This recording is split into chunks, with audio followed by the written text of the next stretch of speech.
Hey guys, so today's video is going to be the long-awaited hair update that I have been promising for so many weeks. So many weeks. I do apologize, but going from blonde to brunette and doing kind of more of, I don't know if it picks up on camera as much, but it's more of an ombre color placement where it's darker at the top and then lighter at the bottom. Took some trial and error. It was actually a multi-step process and I wanted to go through all of the steps before I reported back to you guys. I wanted to be the one that was doing the experimenting and the mess ups, if there were gonna be mess ups, versus like telling you guys what I did and then discovering that's not the best way to do it. And I did discover that I probably could have done it in 2 steps versus 3, which is what I did. So I'm gonna be talking a little bit about my cut, my color, how I keep my hair from fading, because that was an issue initially when I first dyed my hair darker. And even if you don't dye your hair, I mean, I wish I would have known some of these tips when, well, I did know them, but I just didn't put them to use when I was blonde, because I feel like I would have been a much healthier blonde if I would have been doing the things that I'm doing now. But anyway, and if you guys hear any loud, weird, random noises in the background, my boyfriend Josh is downstairs putting up our Christmas tree right now, so it's giving him some trouble.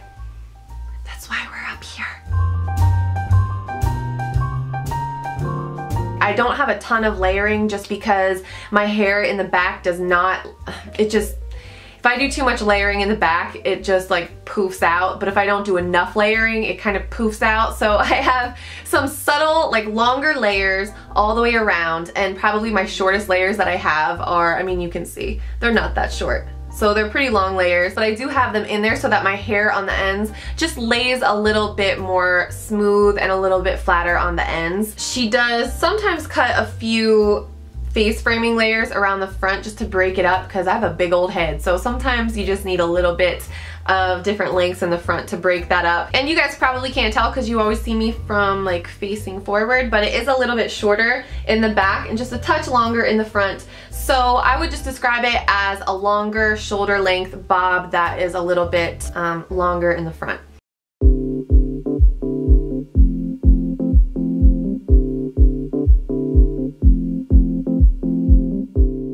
Personally, when I used to dye my hair all the time, I would a lot of times go get it initially colored at the salon and then do the maintenance myself with box color from the drugstore, and I got pretty good results with that. But this time, just because there was so much blending involved, I was basically doing the reverse ombre process because I was starting with light hair. So I was blending a darker color from the root down into my blonde at the ends. Especially in the back, I could see that becoming a hot mess in the back if I didn't get that just right. So I just have my stylist do it. She uses Goldwell color on my hair, by the way. I'm not exactly sure which formula, but I know it's Goldwell color. So initially we mixed together a 7N and a 7GB. So N stands for neutral, GB stands for golden brown. So basically mix together a 7 neutral with a 7 golden brown to create kind of a neutrally golden brown color. And she blended that from about, from the root to about here. And just because it was the very first time we were doing this and my hair was so light, she used a shade that was just 1 level lighter than that to blend this area, to blend the darker brown into the lighter color on the ends. Now, I really liked how it turned out, but I did experience a lot of fading, which does happen. When I went back in the second time, we just deepened the color a little bit just to help it just grab on a little bit more and prevent fading. That time we didn't do 2 different colors because we already kind of had the gradient that we wanted. So the second time we just did a 6N and a 6GB mixed together. The third time around, I really kind of had it figured out what I wanted and what I needed. I found that some of the lighter colors at the end of my hair just looked a little bit washed out. Like I wanted it to be more of like a shimmery golden blonde color versus looking like somebody took an eraser and just erased the color off the ends of my hair. That time I had her pull the color down farther because I knew I wanted the lighter blonde to be more focused on the ends. And then afterwards we did a gloss, and I think it was a L'Oreal Professional gloss.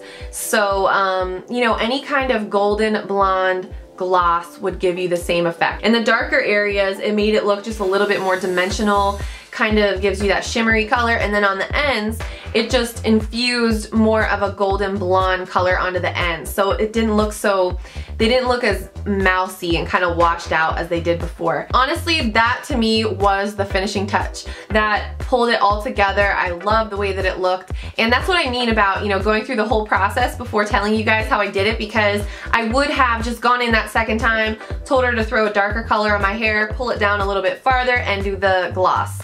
And then I would have, you know, my vision would have been complete in 2 visits.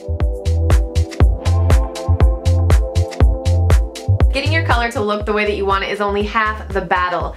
Keeping it the color that you want it is a whole other story. So for me, fading was a big issue. The first time I went in and dyed my hair, it faded really quickly just because it was so light before.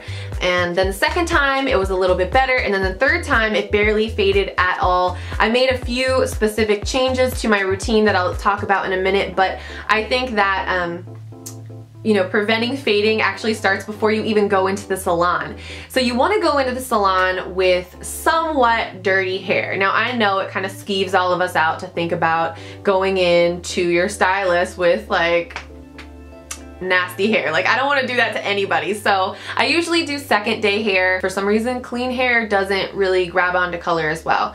The other thing I do is the shampoo before I go get my hair touched up. I make sure to deep condition my hair in the shower, and I apply a mask to it. So the one that I've been trying lately is this L'Oreal Total Repair 5 Damage Erasing Balm. Now this is the one that I showed in a recent haul, so I've only had a chance to use this a handful of times. Usually I will deep condition my hair or apply a mask once or twice a week, and then right before I go in to get my hair touched up. So I do use them a lot, but I do like this. I feel like it made my hair very soft and manageable, so I'm going to keep experimenting with this one. But one that I know is amazing is the Fakai Technician Color Care. It's a moisture mask, and oh my gosh, it smells so good. It's kind of getting washed out on camera, but it's basically like a pink color. This, I've noticed, really revives your color. Like, it brings out a richness in your color that I really, really like. So it kind of refreshes it a little bit and just makes your hair so insanely soft. Also, the shampoo and conditioner by Pureology. This is the Hydrate line, and I love this stuff. I can't say enough good things about the Pureology Hydrate shampoo and conditioner, and it does have an anti-fade complex.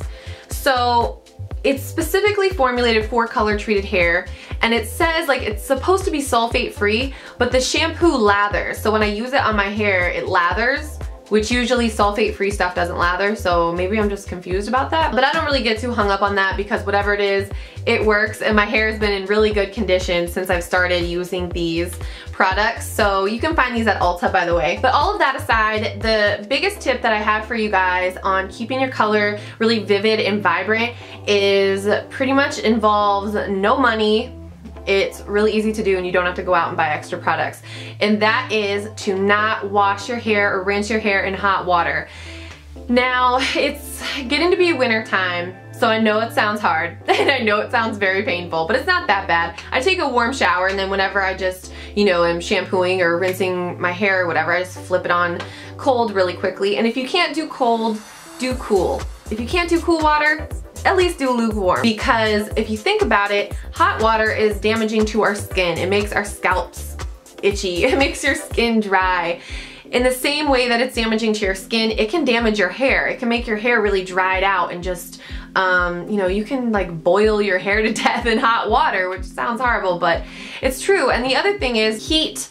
Just like it opens up your pores a little bit, it does the same thing to the cuticle of your hair, which basically opens the floodgates and allows, you know, your color to rinse right down the drain. So I would say I have noticed the most significant change after I started rinsing my hair with cooler water. So that is the rundown on my cut, my color, and how I maintain my color. So I really hope this was helpful to all of you guys who have been, you know, asking me questions on Instagram and Twitter and here on YouTube and stuff like that. That's why I made this video for you guys. So I hope that it was helpful, and I have so many exciting things in store for you all. I'm filming pretty much every single day this week, so I have a lot of things coming up that I'm just so excited about. So thank you so much for watching, and I will see you in my next video. Bye guys!